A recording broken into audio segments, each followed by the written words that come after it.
Hello दोस्तों, good evening. कैसे हो आप लोग? आपका फिर से हमारे चैनल फिजिक्स विजार्ड में स्वागत है। आज की ये वीडियो रहेगी CSIR UGC नेट के बारे में। आप सभी को पता होगा नेट के नोटिफिकेशन आ चुके हैं और आज हम बात कर रहे हैं CSIR UGC। ये बात ध्यान दें, कुछ लोगों को डाउट रहता है, इसलिए हम कोशिश करेंगे वो सब लोग भी जो पहली बार नेट दे रहे हैं उनके सारे डाउट क्लियर हों।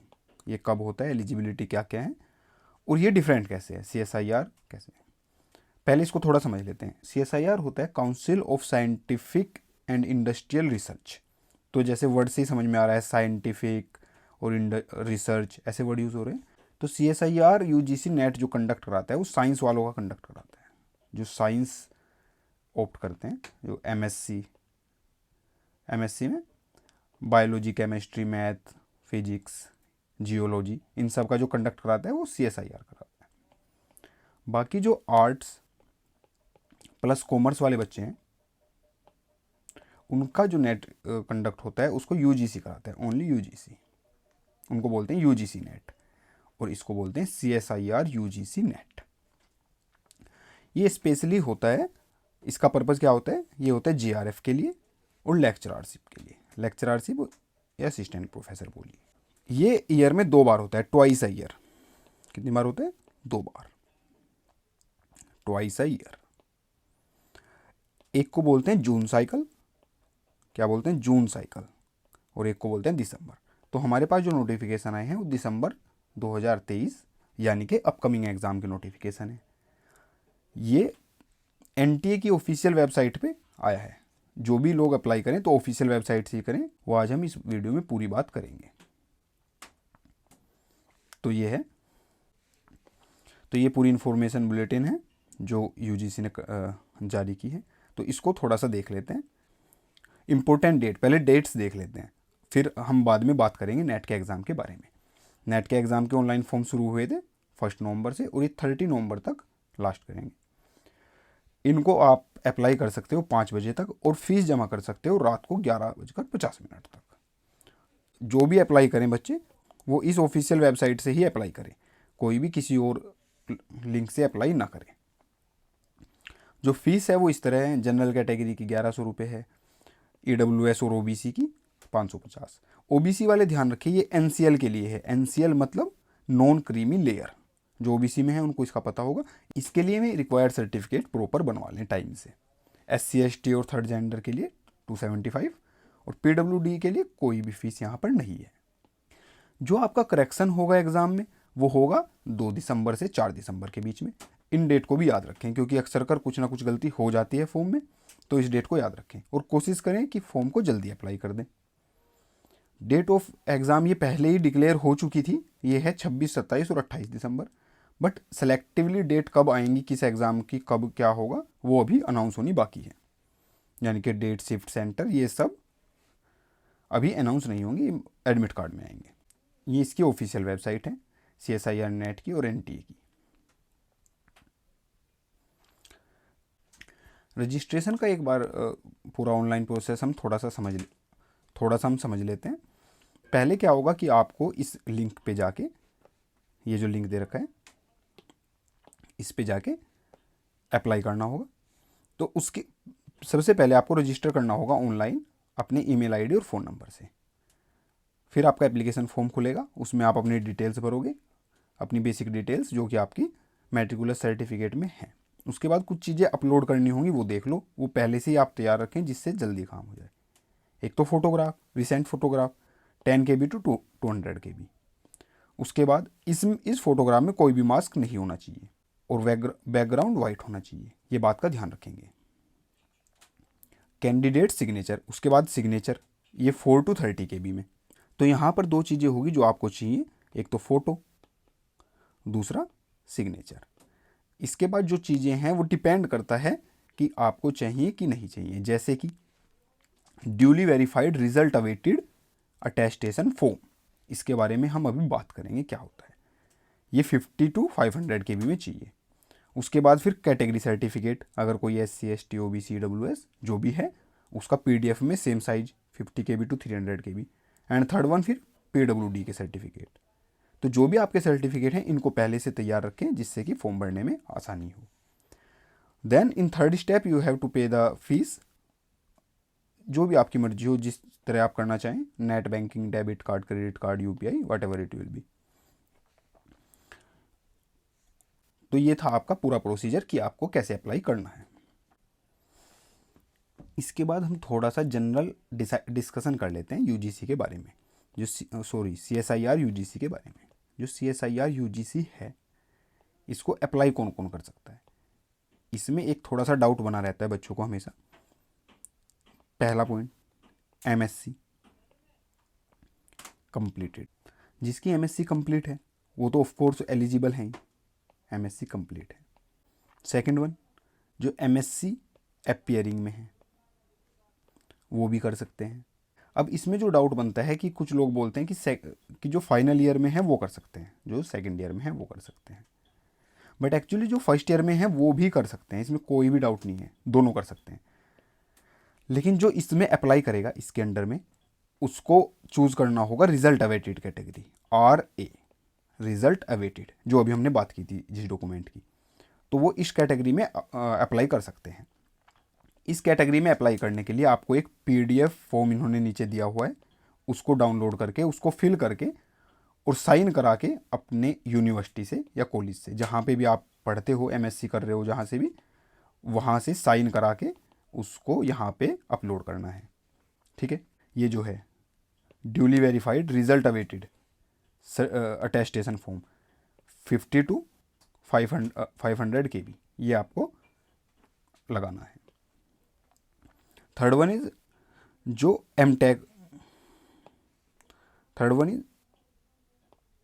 एमटेक वाले हैं वो भी अप्लाई कर सकते हैं,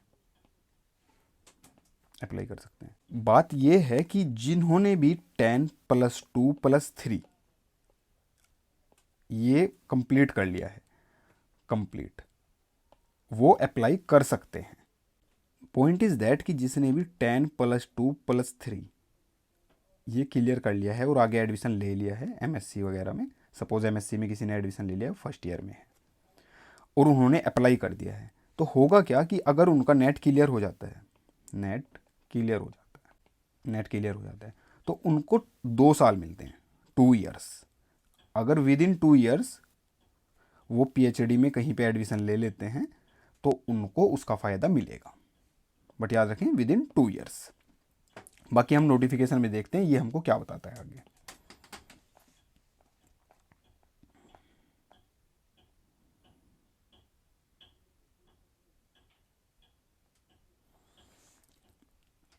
ये बता रहा है, ये टेस्ट एलिजिबिलिटी डिसाइड करता है कैंडिडेट की, एक तो लेक्चररशिप के लिए, असिस्टेंट प्रोफेसर के लिए in Indian university and college, India की किसी भी यूनिवर्सिटी या कॉलेज में ये एलिजिबिलिटी डिसाइड करता है ये एग्ज़ाम।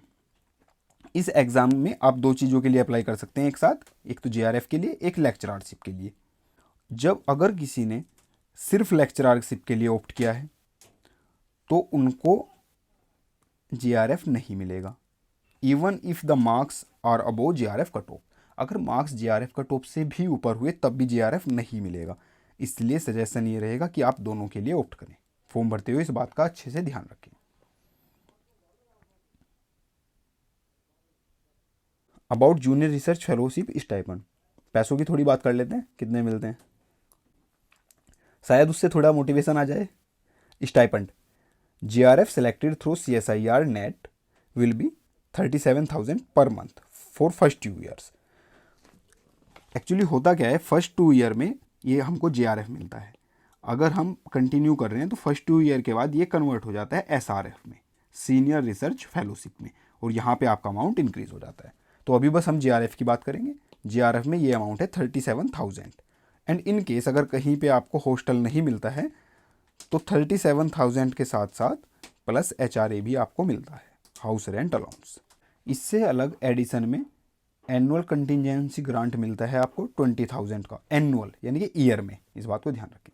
देखो यहाँ पे थोड़ा बताया भी गया है कि upgraded to SRF senior research fellowship, और ये इंक्रीज होके हो जाएगा 42,000, यानी कि 5,000 इंक्रीज हो जाएंगे for the third and subsequent years, यानी कि 2 साल के बाद ये SRF आपको ये मिलेगा 42,000। वैसे तो हमें उम्मीद है कि सबने तैयारी शुरू कर दी होगी, बट अगर किसी ने अभी तैयारी नहीं शुरू की है और पहली बार नेट दे रहा है तो उसके लिए बता दें कि सिलेबस यहाँ पे आपको अवेलेबल मिल जाएगा किसी भी सब्जेक्ट का, और हम इससे अलावा हमारे टेलीग्राम पेज पे भी आपको सिलेबस मिल जाएगा। यहाँ पे थोड़ी सी एलिजिबिलिटी की बात कर लेते हैं। इसेंशियल एजुकेशन क्वालिफिकेशन, MSc, ये हमने बताया था, MSc या equivalent degree. Integrated BSMS, BS 4 years, BE BTech B pharma, MBBS, ये सब इसमें अप्लाई कर सकते हैं। 55% मार्क्स होने चाहिए without rounding off in general category, जबकि OBC SC ST third gender and others ये 50 होनी चाहिए।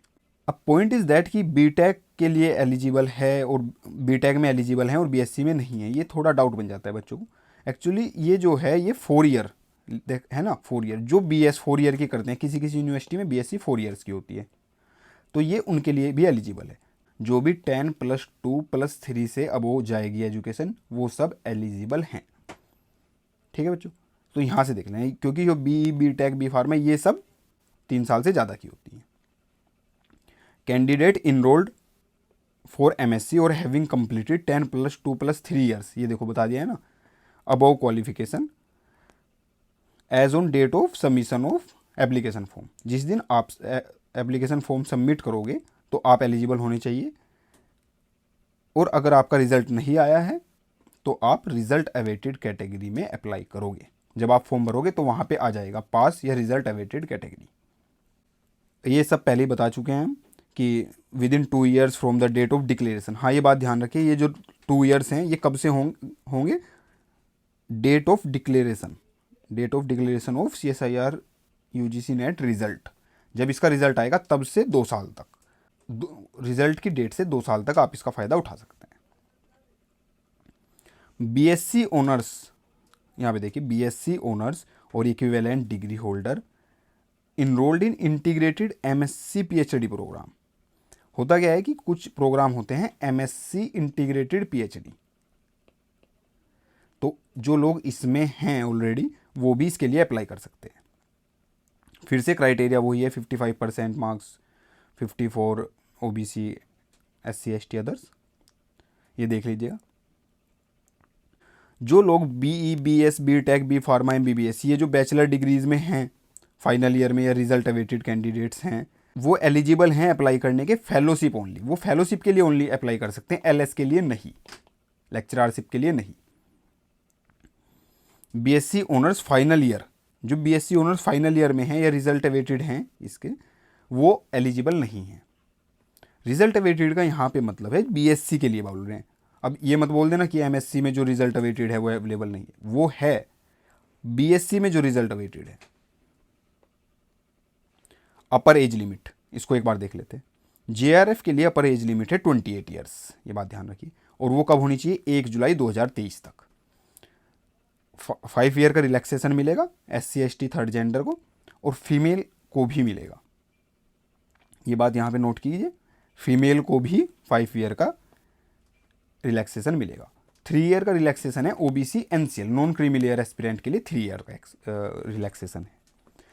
जबकि लेक्चररशिप असिस्टेंट प्रोफेसर के लिए नो एज लिमिट, इसके लिए कोई एज लिमिट नहीं है, ये आप कभी भी दे सकते हो।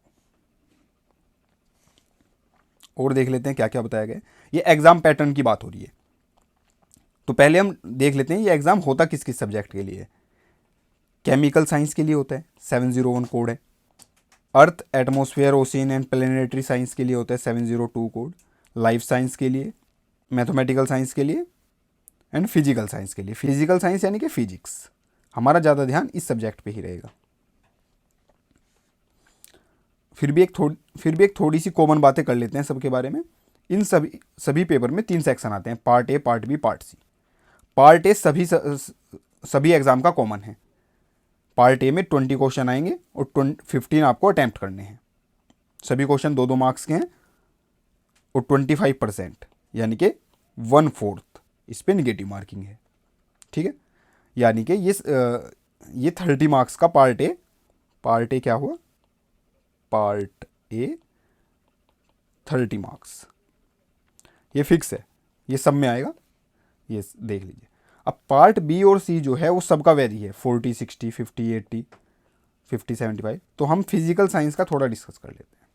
अगर हम फिजिकल साइंस यानी कि फिजिक्स की बात करें तो पार्ट बी और सी में 25 एंड 30 क्वेश्चन आते हैं, यानी कि टोटल हुए 55 क्वेश्चन प्लस 20 ये भी, तो टोटल 75 क्वेश्चन यहाँ पे आते हैं। आपको करने कितने होते हैं, अटैम्प्ट कितने करने होते हैं? इसमें से 15 करने होते हैं, ये तो फिक्स है सभी एग्जाम में।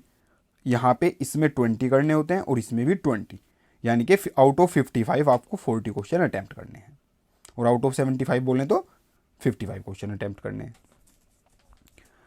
अब ये क्वेश्चन 2 मार्क्स के हैं जो पार्ट ए है, इसमें सभी क्वेश्चन 2 मार्क्स के हैं, यानी कि 30 मार्क्स का। पार्ट ए कितने का हुआ? 30 मार्क्स का। पार्ट बी में सभी क्वेश्चन जो हैं 3.5 मार्क्स के हैं। अब 3.5 मार्क्स के होने की वजह से सब में निगेटिव मार्किंग 25% है, तो इसमें निगेटिव मार्किंग हुई 0.875, और ये सेक्शन बी हुआ 70 मार्क्स का। 3.5 मार्क्स का एक क्वेश्चन है और 20 क्वेश्चन हमें करने हैं, तो 70 मार्क्स का। पार्ट सी में पर क्वेश्चन 5 मार्क्स हैं और 25% पेनल्टी हुई, तो 1.25 मार्क्स की पेनल्टी है। तो ये सेक्शन कितने मार्क्स का हुआ? 100 मार्क्स का। तो टोटल हमारा कितने का हुआ? 200 मार्क्स का, यानी कि हमारा 200 नंबर का एग्ज़ाम होता है। तो यहाँ पे हमारा फिजिक्स का एग्ज़ाम 200 नंबर का होता है। अगर हम पार्ट ए के बारे में थोड़ी सी और बात करें तो ये जनरल एप्टीट्यूड का एक्चुअली पेपर होता है।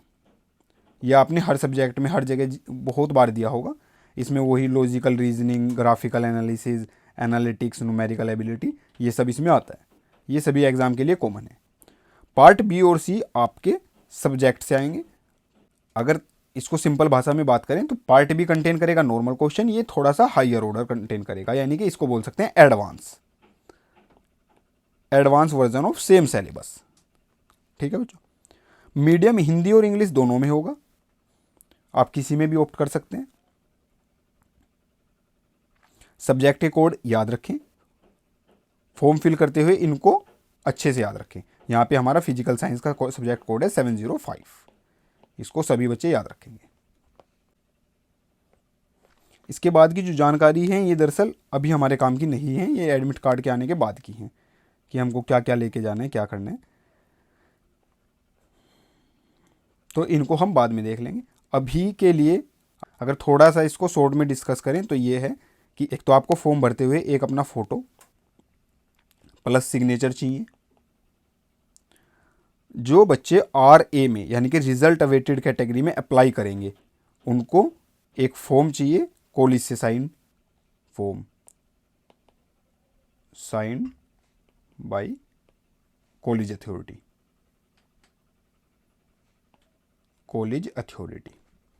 और जो किसी भी कैटेगरी में है कैंडिडेट, कोई भी कैटेगरी हो, उनको कैटेगरी सर्टिफिकेट अपना चाहिए, कैटेगरी सर्टिफिकेट। तो ये सब चीज़ें आप अपने साथ लेके बैठेंगे तब फॉर्म भरेंगे, तो थोड़ा काम आसान हो जाएगा। अब ये थोड़ा सा ये फॉर्म दिखा देते हैं आपको, ये कौन सा फॉर्म है। ये रहा, attestation form for result awaited candidate only, ये बात ध्यान रखें, रिजल्ट अवेटेड कैंडिडेट के लिए है बस ये। और फॉर इनरोल्ड कैंडिडेट मतलब वही है कि जो फर्स्ट ईयर में है। तो इस फॉर्म को भरना है और signature of head of department institute, रबड़ स्टैम्प, ये सब आपको साइन करा के फिर अपलोड करना है। तो इस चीज़ को अपना तैयार रखें, ऐसा ना हो कि आप लास्ट डेट तक वेट करें और ये बन ही ना पाए और फिर आपका फॉर्म छूट जाए। तो इस सारी चीज़ों को पहले से ही आप तैयार रखेंगे। तो आज की वीडियो में इतना ही था। बाकी हम कोशिश करेंगे कि फिजिक्स के नेट के प्रीवियस ईयर क्वेश्चन अपने साइट पे डालें पेपर से पहले। एग्ज़ाम के लगभग अगर बिल्कुल एग्जैक्ट बात करें तो अबाउट 50 डेज बचे हैं, 50 डेज बचे हैं। तो आप ज़्यादा से ज़्यादा अपना रिवीजन करें, जिसका भी सिलेबस पूरा हो गया है, और जिसका सिलेबस नहीं हुआ है वो भी कोशिश करें कि PYQs तो ख़त्म कर ही ले, PYQs पे ध्यान दें। थैंक यू दोस्तों।